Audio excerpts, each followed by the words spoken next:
Jadi artinya bahwa keberadaan kita ini nothing, ya.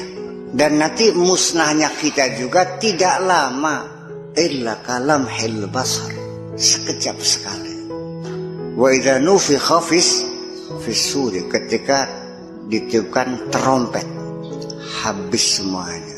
Dari ayat ini saya menyimpulkan bahwa kiamat datangnya bukan benturan antar planet, bukan dan juga bukan meledaknya satu bintang yang disebut dengan supernova itu. Ya, supernova itu meledak, akhirnya menciptakan kehidupan baru lagi. Sempal itu berputar, membuat gravitasi lagi, akhirnya menjadi benda-benda langit lagi, dan seterusnya demikian. Bukan itu. Jadi yang dihancurkan itu, kalau trompet itu berarti gelombang suara Pak Dadang yang dipecah. Kalau gelombang suara yang dipecah, maka kita tidak berkeping-keping, tidak, tapi akan menjadi debu-debu kosmis kembali yang bertaburan. Haba'am mansura. Dalam Al-Quran dikatakan haba'am mansura, debu-debu yang berterbangan, debu-debu kosmis. Iya, kalau ledakan mah ya paling ya mati, putus, tergeletak. Tapi kalau suara pecah habis semuanya itu persoalannya. Dikatakan dalam surat Yasin juga bahwa kiamat kapan datangnya, wa ma yanzuruna illa sayhatan wahidah. Nggak usah nunggu lama lah kiamat nih, tunggu saja dengan satu jeritan saja. Jadi makanya sekarang NASA itu sedang melakukan penelitian. Sebetulnya saya tahun 80 sudah mulai berpikir ke sana sebetulnya. Tapi yang tidak punya laboratorium untuk fisika partikelnya ya jadi dia hipotek ngayal pikir begini. Iya, bahwa top secret project itu salah satu itu weapons ya, supersonic weapons, gelombang suara yang dimainkan. Karena mereka juga menemukan di kitab Injil itu bahwa Yehova itu membuat trompet besar, begitu ditiupkan dinding Jericho itu tumbang, dam hancur.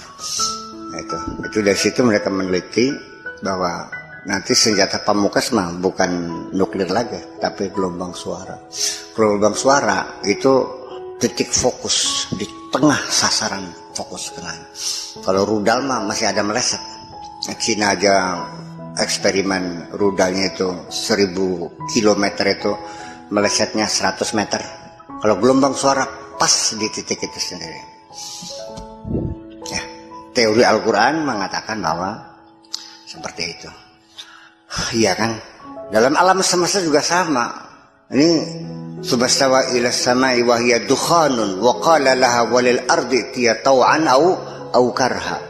Bahwa setelah Allah merampungkan langit dan bumi yang tadinya berupa kabut, ini kan teori nebula ya, teori nebula itu bahwa alam semesternya berupa kabut, gas lah kalau kita. Nah, nanti gas dalam ilmu astronomi, ilmu kosmologi itu bukan berarti gas mulia, bukan. Artinya ya termasuk panas, termasuk radiasi, termasuk gelombang, termasuk gas, dan termasuk es juga masuk gas ya, dalam kelompok gas. Ini istilah, makanya istilah juga berbeda-beda.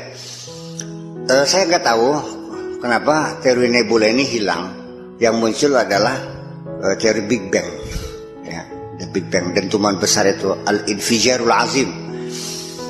Persoalannya karena kalau dalam Al-Quran itu teorinya sepertinya ya, Tuhan kan kabut, berarti seperti teori nebula.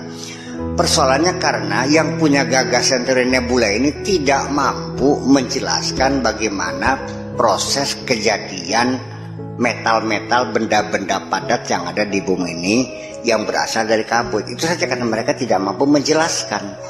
Tapi kalau Big Bang itu didukung soalnya, jadi sehingga sampai meyakinkan. Lalu apakah nebula itu sendiri juga masih akan muncul lagi nanti? Saya kira juga menunggu waktu lah bagi saya.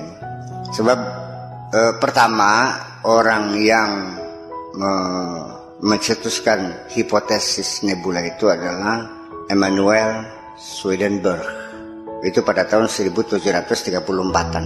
Kemudian didukung oleh Immanuel Kant 1790-1739. Adapun yang Pak Eman bilang kemarin tuh Laplace itu tidak menyempurnakan teori Immanuel Swedenborg, tapi dia buat hipotesis tersendiri secara terpisah sebetulnya. Laplace itu Pierre Marquis de Laplace itu pada 1796 sekitar segitu. Itu karena tidak bisa menafsirkan bagaimana terjadinya materi-materi benda langit ini sebetulnya. Perlu diuji coba gitu. Tapi Big Bang itu sudah sangat kokoh sekali sekarang ini. Tapi boleh saja bahwa mungkin saja wahyu Tuhan itu awan Oort ya, awan Oort. Iya kan, awan yang ada di bagian luar Neptunus itu. Termasuk Pluto juga di bagian luar Neptunus. Dan di sebelah bagian luar Neptunus itu masih banyak benda-benda langit yang sampai sekarang belum terdeteksi. Ya, karena orbitnya yang susah untuk ditangkap gitu. Saya kira mungkin begitu. Ini kita bolak-balik bahwa ketiadaanmu, bahwa kamu itu nggak ada.